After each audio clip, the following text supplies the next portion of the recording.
شروع اللہ کے نام سے جو بڑا مہربان اور نہایت رحم فرمانے والا ہے۔ بنی اسرائیل کے 99 افراد کے قاتل کی توبہ کا واقعہ۔ بخاری و مسلم میں بنی اسرائیل کے ایک قاتل کا واقعہ نقل کیا گیا ہے۔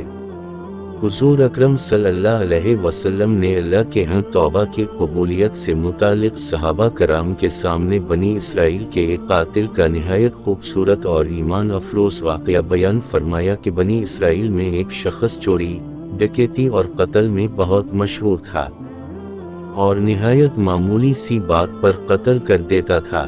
ہوتے ہوتے اس کے ہاتھ سے 99 افراد کا قتل ہو چکا۔ اس کے بعد اس کے دل میں احساس پیدا ہوا کہ مجھے بھی تو اللہ کے ہاں جانا ہے۔ چنانچہ یہ فکر بڑھتا رہا اور لوگوں سے معلومات کرتے ہوئے سرگردہ پھرنے لگا کہ کیا میری توبہ قبول ہو سکتی ہے یا نہیں۔ کسی عالم شخص سے ملاقات کی فکر ہوئی کہ معلوم کیا جائے کہ ایسے شخص کی توبہ قبول ہو سکتی ہے یا نہیں۔ اسی حوالے سے لوگوں نے ایک عابد شخص کے پاس جانے کا مشورہ دیا۔ اس شخص نے اس کے پاس جا کر مسئلہ معلوم کیا میری توبہ قبول ہو سکتی ہے اور کیا میری مغفرت ہو سکتی ہے، جبکہ میں نے 99 انسانوں کی جان ماری ہے۔ تو اس عابد شخص کو اس مسئلے کے بارے میں زیادہ معلوم نہیں تھا، تو اس نے اپنی عقل سے قیاس آرائی کی کہ جو آدمی 99 انسانوں کی جان مار سکتا ہے، اس کو مغفرت کہاں سے ہوگی؟ چنانچہ اس نے کہہ دیا کہ تیری توبہ قبول نہیں ہوگی۔ تو اس شخص نے غصے اور جلال میں آ کر اس کو بھی قتل کر کے 100 کا ہندسہ مکمل کر دیا کہ جب میری توبہ قبول نہیں ہونی تو تجھے بھی ختم کر کے 100 پورے کر دیتا ہوں۔ چنانچہ اس نے 100 کا ہندسہ مکمل کر دیا، مگر اس کے دل میں پھر بھی یہ خیال تھا کہ میری مغفرت کی کوئی نہ کوئی شکل ضرور موجود ہوگی۔ اس لیے اس نے لوگوں سے پھر معلومات کا سلسلہ جاری کر دیا کہ روئے زمین میں سب سے بڑا عالم کون ہے، وہی میرے مسئلے کا حل بتا سکتا ہے۔ آخر لوگوں نے اس کو بتلایا کہ فلاں جگہ ایک عالم رہتا ہے، اس سے جا کے معلوم کرو۔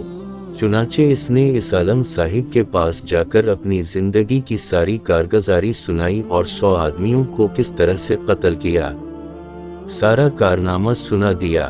معلوم کیا کہ اب بتلائے کہ میری توبہ قبول ہو سکتی ہے یا نہیں، کیا اللہ کے ہاں مجھ جیسے گناہ گار کے لیے بھی مغفرت کا کوئی خانہ ہے۔ تو اس عالم صاحب کو چونکہ علم تھا، تو اس نے بتلایا کہ تیرے گناہ معاف کرنے میں اللہ کے ہاں کوئی رکاوٹ نہیں۔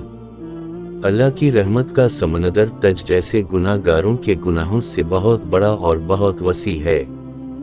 چنانچہ اس عالم صاحب نے اسے مشورہ دیا کہ تم فلاں جگہ سفر کر کے جاؤ، وہاں کچھ اللہ کے بندے رہتے ہیں، ان کا مشغلہ صرف اللہ کی عبادت ہے، ان کے ساتھ مل کر اللہ کی عبادت کرو اور نادم ہو کر اپنے گناہوں کی معافی مانگو، انشاءاللہ تمہاری مغفرت ہو جائے گی۔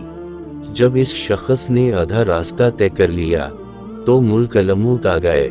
اب اس کی روح لے جانے کا مسئلہ کھڑا ہوا۔ آسمانوں سے رحمت کے فرشتے بھی آئے اور عذاب کے بھی۔